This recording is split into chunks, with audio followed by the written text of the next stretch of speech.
Sir, আমরা কোনো অংশে কম চেষ্টা করি নাই, সব দিক থেকেই চেষ্টা করছি।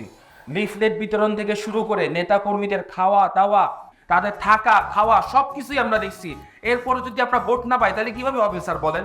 ভাই, আপনি তো ফেল করেননি, আপনাকে ফেল করানো হয়েছে।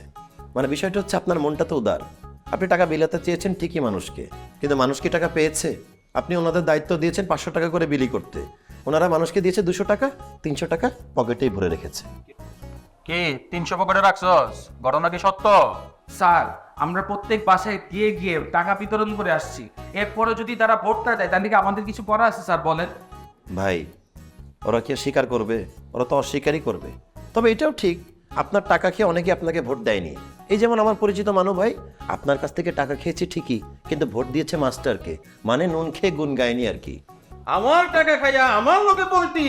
ভাইজান, আপনি পোল্ট্রি দেখছেন কি? আমি আপনাকে আপন মনে করি, আপনার জন্য মনে একটা আলাদা স্থান আছে দেখে আপনাকে শেয়ার করে ফেললাম। অন্য কেউ তো এই গোপন কথা আপনাকে বলবেন না। তবে আশা করি আপনি এই কথাটি কাউকে বলবেন না, প্লিজ। আসি, আসসালামু আলাইকুম। ওয়ালাইকুম আসসালাম।